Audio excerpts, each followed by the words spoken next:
నిన్న అసెంబ్లీలో PC Ghosh commission నివేదికను ప్రవేశపెట్టిన సందర్భంలో చాలా తీవ్రమైనటువంటి చర్చ జరిగింది. రాత్రి 1:30 వరకు ఆ చర్చ కొనసాగింది. కాళేశ్వరం విచారణలో భాగంగా పీసీ ఘోష్ ఇచ్చిన నివేదిక ఆధారంగా దీనిపైన లోతుగా విచారించడం కోసం సిబిఐకి అప్పజెప్తున్నట్టుగా ముఖ్యమంత్రి రేవంత్ రెడ్డి గారు రాత్రి ప్రకటించడం జరిగింది. అర్ధరాత్రి అంటే సిబిఐ మళ్ళీ విచారణ చేపట్టి దోషులను గుర్తించి దోషులను అరెస్టు చేసి న్యాయస్థానం ముందు నిలబెట్టే పని సిబిఐకి అప్పగించారు అన్నట్టు. సో దానికి సంబంధించినటువంటి స్టేట్మెంట్ కూడా ఒకసారి మనం ముఖ్యమంత్రి రేవంత్ రెడ్డి గారు రాత్రి చేసినటువంటి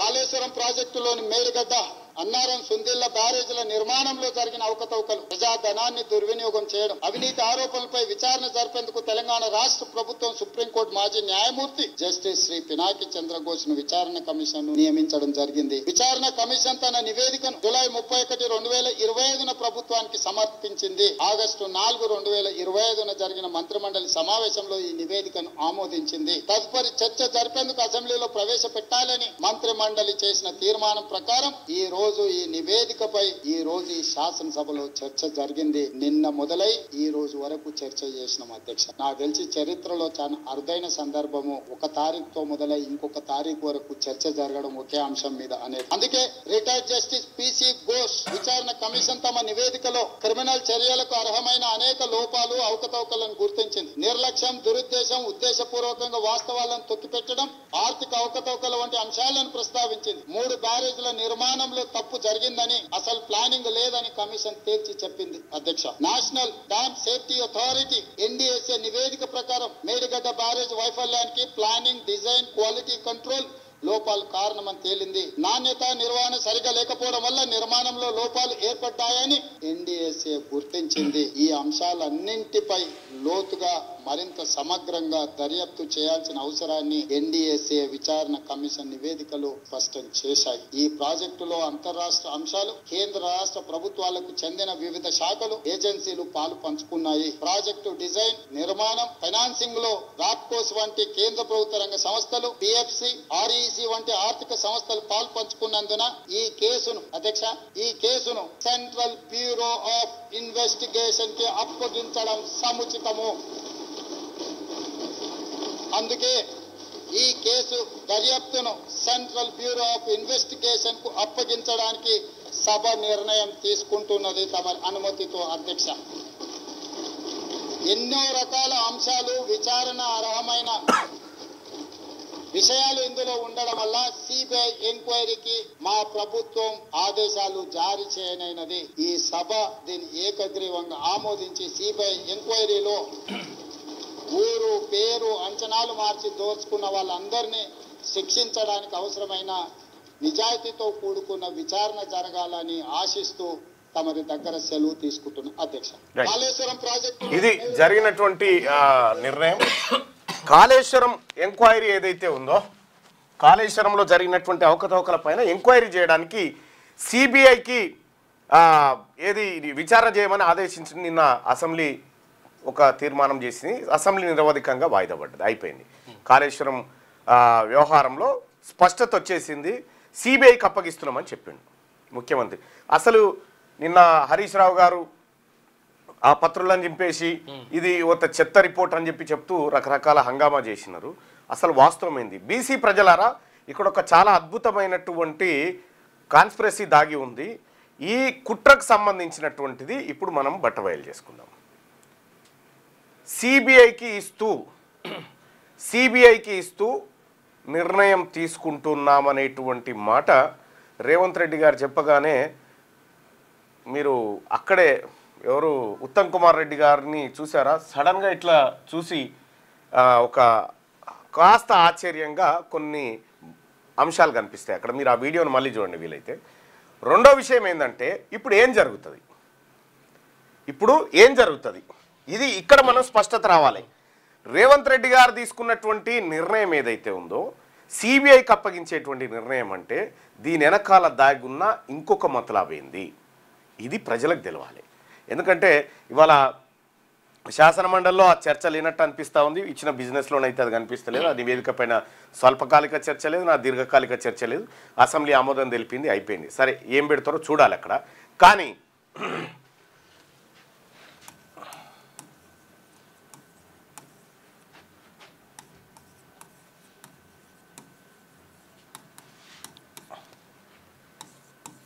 సిబిఐ ఎంక్వైరీ ఇక్కడి నుంచి స్టార్ట్ అవుతుంది. చూడరు మీరు అసలు కథ. CBI central bureau of investigation, ఇది కేంద్ర ప్రభుత్వం ఆధీనంలో ఉండేటువంటి ఒక సంస్థ, విచారణ సంస్థ. సిబిఐ అంటే కొద్దిగా దాన్ని ఈ దేశంలో స్ట్రాంగ్గా భావిస్తూ ఉంటారు. అనేక కేసుల్లో సిబిఐ కూడా ఏది తన పర్ఫార్మెన్స్ను పకడ్బందీగానే చూపించింది. అయితే ఇటీవల కాలంలో సిబిఐ చేసినటువంటి కొన్ని రైడ్స్, సిబిఐ చేసినటువంటి అరెస్టులను ఈ దేశంలో ప్రతిపక్ష నాయకులు ఖండించారు. మరి ముఖ్యంగా రాహుల్ గాంధీ గారు ఖండించారు. చాలామంది సిబిఐ ప్రధానమంత్రి నరేంద్ర మోడీకి జేబు సంస్థగా మారిపోయింది, ఈ దేశంలో ఉన్నటువంటి విపక్షాలను భయపెట్టడం కోసం సిబిఐ ఈడీ రెండు ప్రయత్నం చేస్తున్నాయని ఆరోపణలు ఉన్నాయి. రైట్. ఇది నేను చెప్పిన మాట కాదు, ఇది నేను చెప్తున్నటువంటి మాట కాదు. ఇది ఇట్లా మారిపోయింది, ప్రధానమంత్రి లేదా కేంద్ర ప్రభుత్వానికి జేబు సంస్థగా మారిపోయిందని రాహుల్ గాంధీ గారు విమర్శించారు. ఆ తర్వాత రేవంత్ రెడ్డి గారు ఖుద్దు ఆయనే చెప్పారు. Revanth Reddy attacks BJP after police summons in Amit Shah's fake video case. Delhi police has asked Telangana Chief Minister Revanth Reddy to join the probe on May 1st in connection with Home Minister Amit Shah. Doctored video which is being circulated on social media అని చెప్పి అంటే అక్కడ రేవంత్ రెడ్డి స్టేట్మెంట్ని మనం ఒకసారి చూడవచ్చు.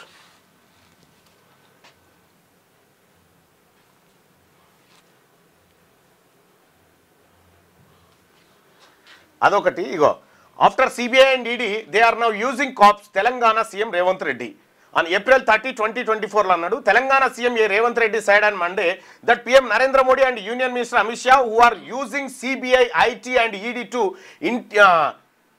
intimidate opposition leaders have now started to use even Delhi police to అంటే ED, CBI, IT ఇవన్నీ ప్రతిపక్షాలను ఇబ్బంది పెట్టడం కోసం అమిత్ షా, నరేంద్ర మోడీ గారు వాడుతున్నటువంటి సంస్థలు. అవి నరేంద్ర మోడీ గారికి, సిబిఐ అనేది నరేంద్ర మోడీ గారికి, అమిత్ షా గారికి జేబు సంస్థ అనేటువంటి వ్యాఖ్యలు కూడా చేయడం జరిగింది. దానికి సంబంధించి ఆయన ట్వీట్ కూడా చేసిండు గతంలో. ఆయన చేసినటువంటి ట్వీట్ను మనం ఒకసారి పరిశీలించాలి ఇక్కడ. ఇది I strongly condemn CBI raids and Karnataka Congress president D K Shivakumar as part of political vendetta. This cannot deter the Congress cadre spirit అని చెప్పి ఇగో సిబిఐ రైట్స్ మీద సిబిఐ పైన అనేకమైనటువంటి ఆరోపణలు రేవంత్ రెడ్డి గారు గతంలో చేసిండు, ఇటీవల కాలంలో కూడా చేసిండు. సో సిబిఐ అనేది మోడీ జేబు సంస్థగా మారిందనేది ఆయన ప్రధాన ఆరోపణ. Okay right. మోడీ జేబు సంస్థకు కాళేశ్వరం పైన చర్యలు తీసుకునే కార్యక్రమాన్ని ఎందుకు అప్పగించినట్టు, ఏం జరుగుతూ ఉంది వెనకాల, రేవంత్ రెడ్డి గారి మనసులో కార్యక్రమం ఏంది, బయట జరుగుతుంది ఏంది, ఇది కొద్దిగా ఇన్డెప్త్గా ఉంటుంది. చాలా చాకచక్యంగా పరిశీలించండి. ఏ సంస్థనైతే ప్రధానమంత్రి మోడీకి, బీజేపీకి జేబు సంస్థగా మారిపోయిందో ఆ సంస్థకు కేసీఆర్ పైన, హరీష్ రావు పైన చర్యలు తీసుకునేటువంటి కార్యక్రమాన్ని, అధికారుల పైన చర్యలు తీసుకునే కార్యక్రమాన్ని అప్పగించడం జరిగింది. అసెంబ్లీ తీర్మానం కూడా జరిగింది.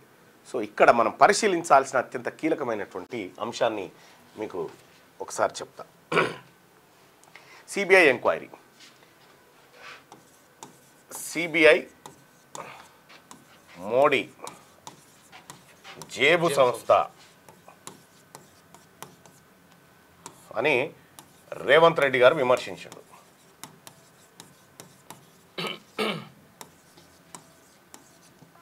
మళ్ళీ అదే సిబిఐకి దీనిపైన విచారణ చేపట్టాల్సిందిగా ఆదేశాలు ఇచ్చారు రాష్ట్ర ప్రభుత్వం.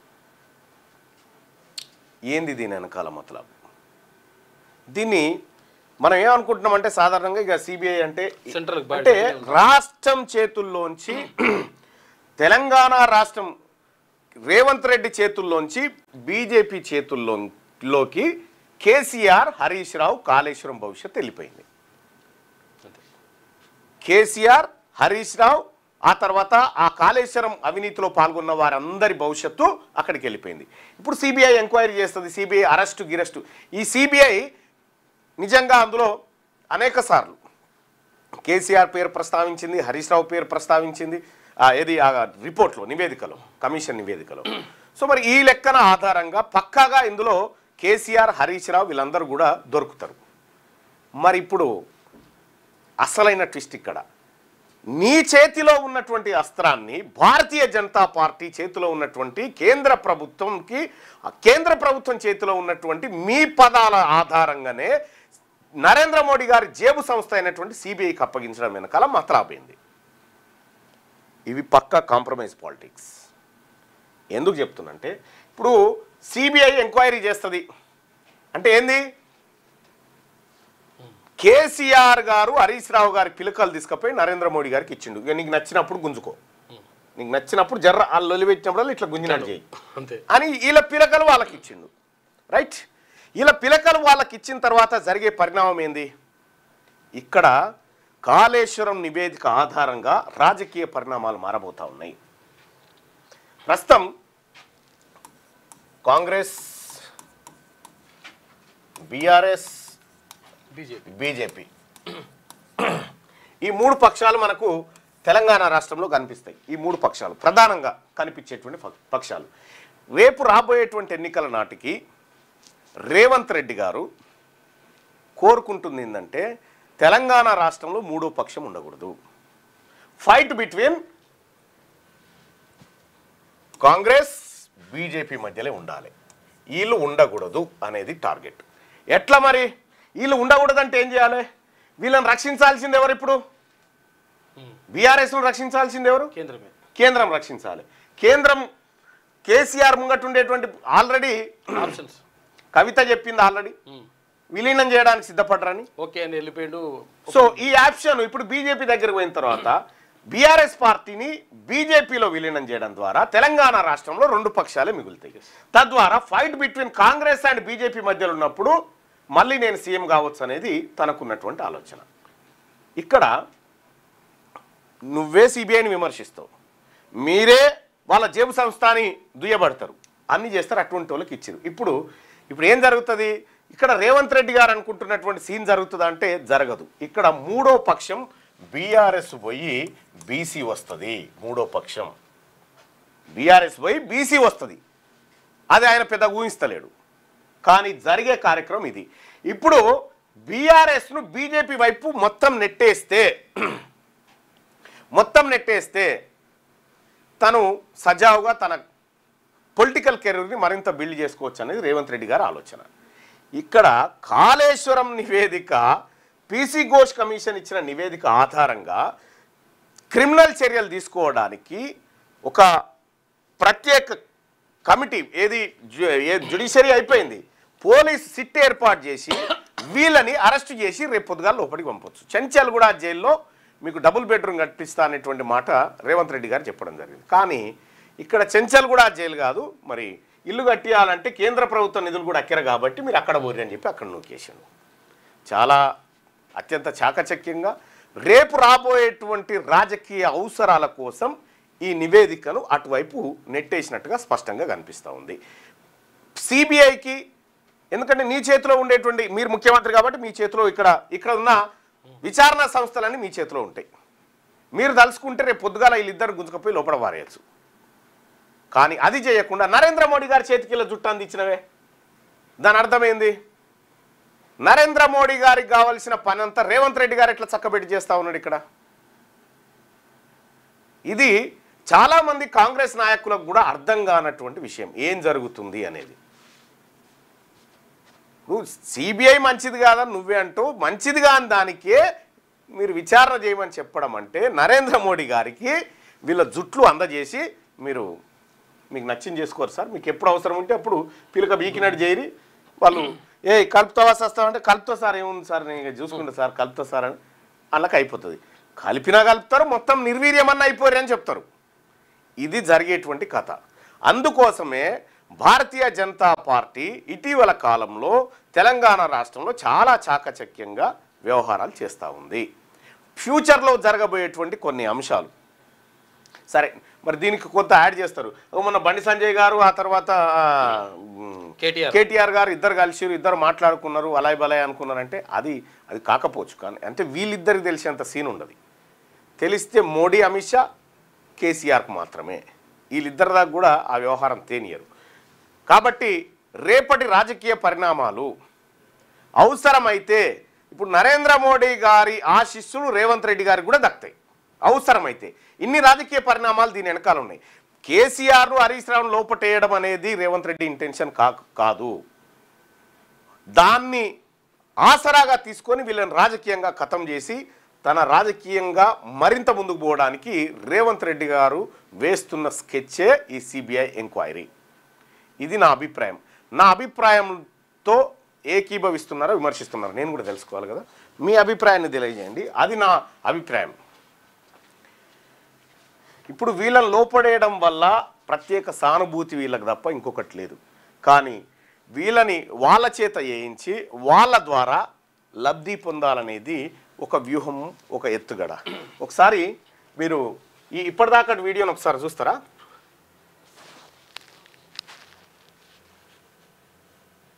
ఒకసారి ఇక్కడ ఉత్తమ్ కుమార్ రెడ్డి గారిది సుందిళ్ల బ్యారేజీల నిర్మాణంలో జరిగిన అవకతవకలు, ప్రజాధనాన్ని దుర్వినియోగం చేయడం, అవినీతి ఆరోపణలపై విచారణ జరిపేందుకు తెలంగాణ రాష్ట్ర ప్రభుత్వం సుప్రీంకోర్టు మాజీ న్యాయమూర్తి జస్టిస్ శ్రీ పినాకి చంద్రఘోష్ ఇన్వెస్టిగేషన్ కి అప్పగించడం సముచితము. అందుకే ఈ కేసు దర్యాప్తును సెంట్రల్ బ్యూరో ఆఫ్ ఇన్వెస్టిగేషన్ కు అప్పగించడానికి సభ నిర్ణయం తీసుకుంది. ఆయన సప్పట్లు కూడా కొట్టలే ఎవరు? ఉత్తమ్ కుమార్ రెడ్డి. సో నరేంద్ర మోడీకి అప్పచెప్తున్నాడు ఏంది తీసుకుపోయి అనేటువంటి ఒక ఆశ్చర్యం అయితే నాకు ఆయనలో కనిపించింది. అందుకోసమే ఇప్పుడు నేను చెప్పినటువంటి అంశం మీరు ఏకీభవించవచ్చు, వ్యతిరేకించవచ్చు. ఎందుకంటే నా అభిప్రాయం అన్న సిబిఐ అధికారులు పారదర్శకంగా ఉంటుంది. సరే, పారదర్శకంగా ఉంటుందా లేదా అనేది ఆయా పనితరం మీద ఆధారపడ్డది. కానీ ఎవరైతే అప్పగించిన వ్యక్తి ఉన్నారో అప్పగించిన వ్యక్తే సిబిఐ పైన ఆరోపణలు చేసిండు. ఇక్కడ మనం క్లియర్గా అర్థం చేసుకోవాల్సింది, ఈ సిబిఐకి అప్పగించిన వ్యక్తే సిబిఐ పైన ఆరోపణలు చేసిండు, వ్యతిరేకంగా ట్వీట్లు చేసిండు. ఇదే సిబిఐ పైన రేవంత్ రెడ్డి గారు. సో ఇంత ఆరోపణలు చేసినటువంటి ముఖ్యమంత్రి గారు మరి ఈ కార్యక్రమానికి తెరలేపి మళ్ళీ సిబిఐకి అప్పగించడం వెనకాల మతలబ్ ఏంటంటే ఇది ఉండొచ్చు, ఇదే ఉంటుంది అనేది నా అభిప్రాయం. నేను బలంగా నమ్ముతున్నా దాన్ని. నా అభిప్రాయాన్ని నేను బలంగా విశ్వసిస్తున్నా.